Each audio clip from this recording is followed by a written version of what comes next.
जी। जय गुरु जी। क्षमा कीजिएगा, वो म्यूट पे चला गया था।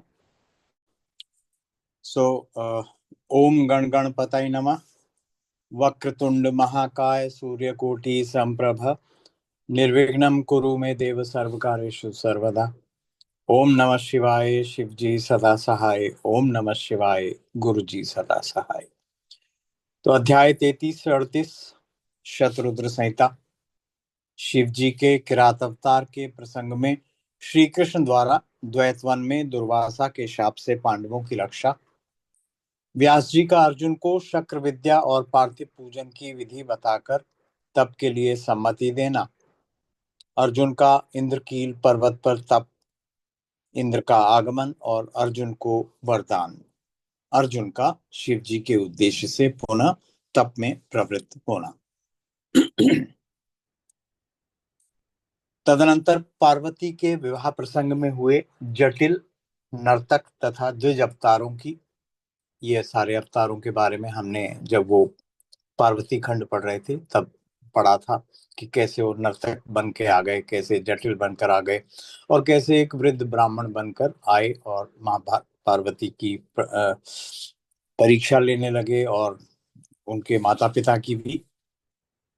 तो इन अवतारों की वर्णन विस्तार में वर्णन जो विस्तृत शिव पुराण है उसमें दिया हुआ है। और फिर उसके बाद एक अश्वत्थामा अवतार की बात कहकर नंदीश्वर जी आगे कहते हैं। अश्वत्थामा, ये नाम भी आप सब में बहुचर्चित है क्योंकि ये अ, द्रोणाचार्य के पुत्र हैं।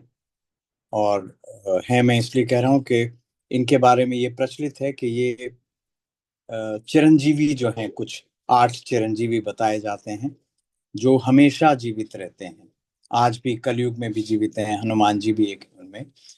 तो अश्वत्थामा द्रोण के पुत्र और बड़े महारथी दुर्योधन के मित्र रहे, तो इसीलिए उनको कौरवों के साथ युद्ध, कौरवों का साथ देकर युद्ध करना पड़ा पांडवों के साथ।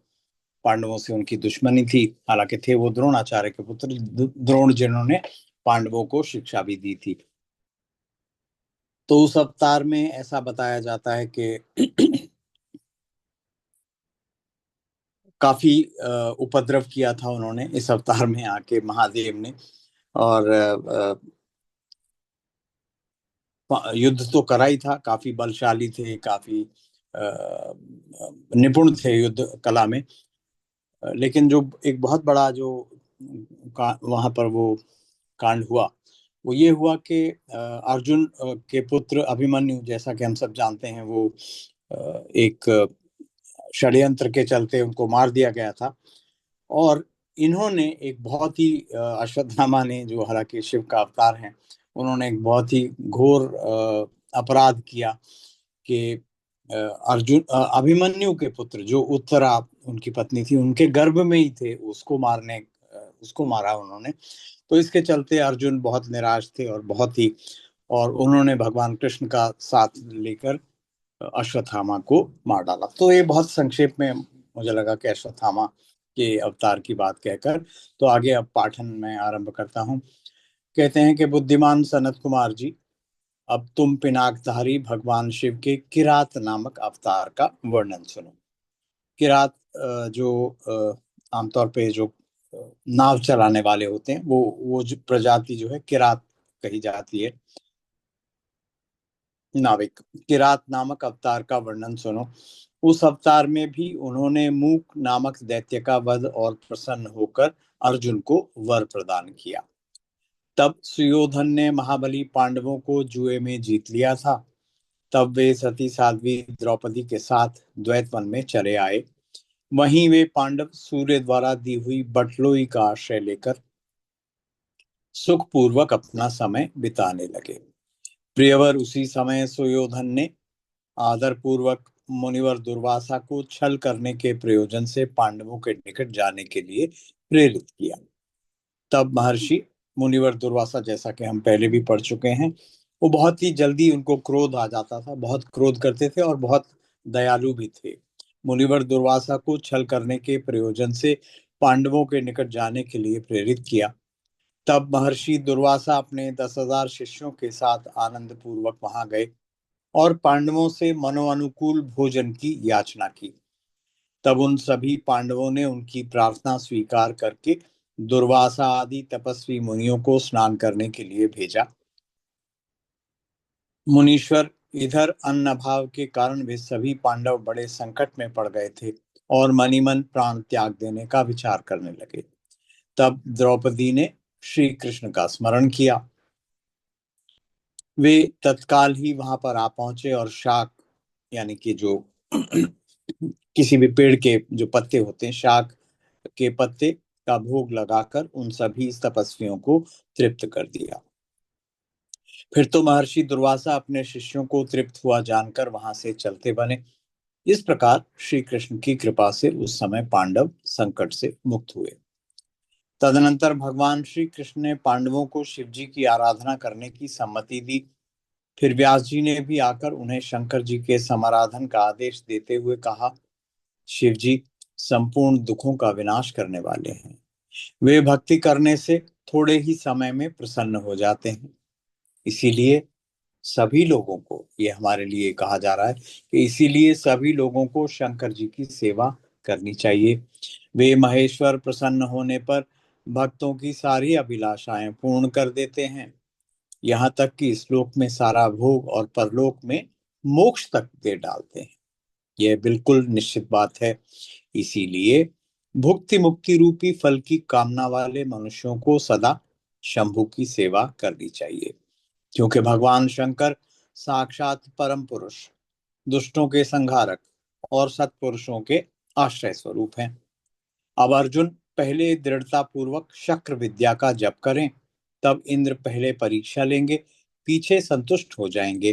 प्रसन्न होने पर वे सर्वदा विघ्नों का नाश करते रहेंगे और फिर शिव जी का श्रेष्ठ मंत्र प्रदान करेंगे। नंदीश्वर जी कहते हैं, मुने, इतना कहकर व्यास जी अर्जुन को बुलाकर उन्हें शक्र विद्या का उपदेश देने को उद्यत हुए। तब तीक्ष्ण बुद्धि अर्जुन ने स्नान करके पूर्व मुख बैठकर उस विद्या को ग्रहण कर लिया और फिर उदार बुद्धि मुनिवर व्यास जी ने अर्जुन को पार्थिव लिंग के पूजन का विधान बतलाकर उनसे कहा। व्यास जी बोले, पार्थ, अब तुम यहाँ से परम रमणीय इंद्रकील पर्वत पर जाओ और वहां जाह्नवी नदी के तट पर बैठकर सम्यक रूप से तपस्या करो। यह विद्या दृश्य रूप से सदा तुम्हारा हित करती रहेगी। अर्जुन को ऐसा आशीर्वाद देकर व्यास जी पांडवों से कहने लगे, नृप श्रेष्ठो, तुम सब लोग धर्म पर दृढ़ बने रहो, इससे तुम्हें सर्वथा श्रेष्ठ सिद्धि प्राप्त होगी। ये बहुत ही महत्वपूर्ण बात है कि हम सबको अपने अपने धर्म का, और धर्म से मतलब कर्तव्य की बात है, रिलीजन की बात नहीं है। I am sorry. तो नृपश्रेष्ठो, तुम सब लोग धर्म पर दृढ़ बने रहो, इससे तुम्हें सर्वथा श्रेष्ठ सिद्धि प्राप्त होगी। इसमें अन्यथा विचार करने की आवश्यकता नहीं है। नंदीश्वर जी कहते हैं, मुने, इस प्रकार मुनिवर व्यास उन पांडवों को आशीर्वाद दे तथा शिव जी के चरण कमलों का स्मरण करके तुरंत ही अंतर्धान हो गए। उधर शिव मंत्र के धारण करने से अर्जुन में भी अनुपम तेज व्याप्त हो गया। वे उस समय उद्दीप्त हो उठे। अर्जुन को देखकर सभी पांडवों को निश्चय हो गया कि अवश्य ही विजय हमारी ही होगी, क्योंकि अर्जुन में विपुल तेज उत्पन्न हो गया था। जब भी कोई मानव मनुष्य तप करता है, जप करता है, तो उसके अंदर एक ऐसी ऑरा उत्पन्न हो जाती है, और वही अर्जुन ने तो घोर तप किया। अर्जुन में विपुल तेज उत्पन्न हो गया है। तब उन्होंने अर्जुन से कहा, व्यास जी के कथन से ऐसा प्रतीत होता है कि इस कार्य को केवल तुम ही कर सकते हो, यह दूसरे के द्वारा कभी भी सिद्ध नहीं हो सकता। अतः जाओ और हम लोगों का जीवन सफल बनाओ। तब अर्जुन ने चारों भाइयों तथा द्रौपदी से अनुमति मांगी। उन लोगों को अर्जुन का विछोह का दुख तो हुआ, पर कार्य की महत्ता को देखकर सभी ने अनुमति दे दी। फिर तो अर्जुन मनी मन प्रसन्न होते हुए उस समय पर्वत इंद्रकील को चले गए। वहां पहुंचकर वे गंगा के समीप एक मनोरम स्थान पर, जो स्वर्ग से भी उत्तम और अशोक वन से सुशोभित था, ठहर गए। वहां उन्होंने स्नान करके गुरुवर को नमस्कार किया और जैसा उपदेश मिला था उसी के अनुसार स्वयं ही अपना वेश बनाया। फिर पहले मनी मन इंद्रियों का अपकर्ष करके वे आसन लगाकर बैठ गए। तत्पश्चात समसूत्र वाले सुंदर पार्थिव शिवलिंग का निर्माण करके उसके आगे अनुपम तेजो राशि शंकर का ध्यान करने लगे। वे तीनों समय स्नान करके अनेक प्रकार से बारंबार शिव जी की पूजा करते हुए उपासना में तत्पर हो गए। तब अर्जुन के शिरोभाग से तेज की ज्वाला निकलने लगी। उसे देखकर इंद्र के गुप्तचर भयभीत हो गए। वह सोचने लगे कि ये यहाँ कब आ गया। पुनः उन्होंने ऐसा विचार किया कि यह घटना इंद्र को बतला देनी चाहिए। ऐसा सोचकर वे तत्काल ही इंद्र के समीप गए। गुप्तचरों ने कहा, देवेश, वन में एक पुरुष तप कर रहा है, परंतु हमें पता नहीं कि वह देवता है, ऋषि है, सूर्य है अथवा अग्नि है। उसी के तेज से संतप्त होकर हम आपके सन्निकट आए हैं। हमने उसका चरित्र भी आपसे निवेदित कर दिया।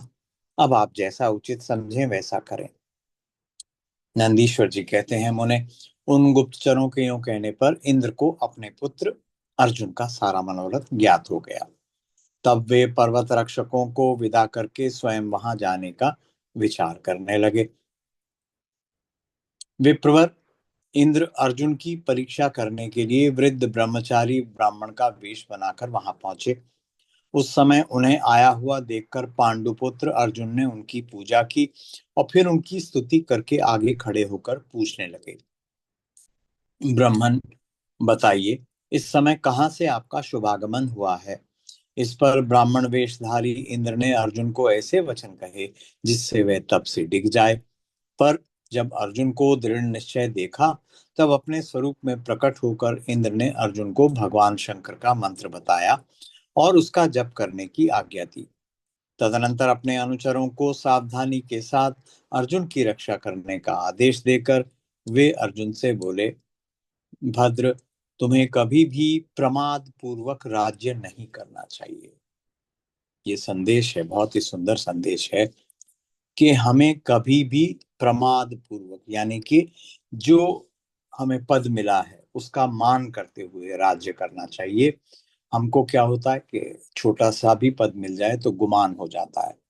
जब हमने देखा दक्ष के साथ ऐसा हुआ, तो ये बहुत ही उत्तम संदेश हमें समय समय पर बीच बीच में पढ़ने को मिलते हैं और जानने को मिलते हैं कि हमें कभी भी कोई ऐसा पद मिल जाए। ये तो राजा की बात है, लेकिन कोई भी पद, हम क्या होता है अपने पद का दुरुपयोग करना ज्यादा पसंद करते हैं, बजाय इसके कि वो अपना कर्तव्य समझकर, राजा का कर्तव्य है कि सबकी देखभाल करे, सबका पालन पोषण करे, परंतु ऐसा होता नहीं है।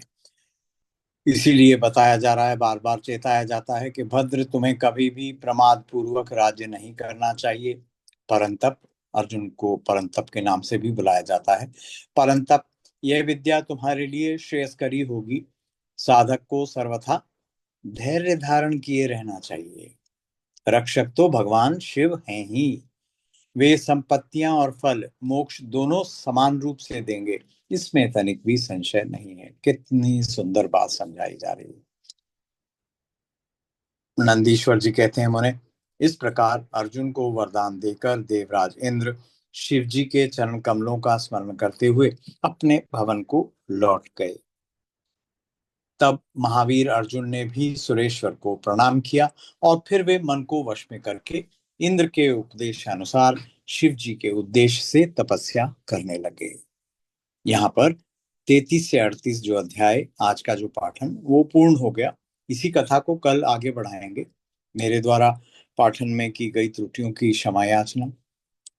सभी के कल्याण की मंगल कामना करते हुए, आप सबका धन्यवाद करते हुए आज के लिए आज्ञा ले लेते हैं। कल फिर इकट्ठा होंगे और इसी प्रसंग को आगे बढ़ाएंगे। तो जय गुरु जी। Thank you so much.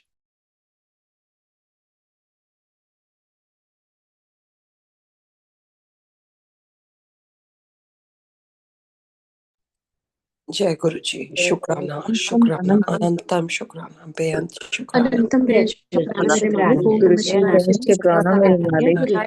आज्ञा मालिक ओम जय नमः शिवाय शिवाय थैंक यू गोपाल सत्यान जय। आज्ञा सदा जय जय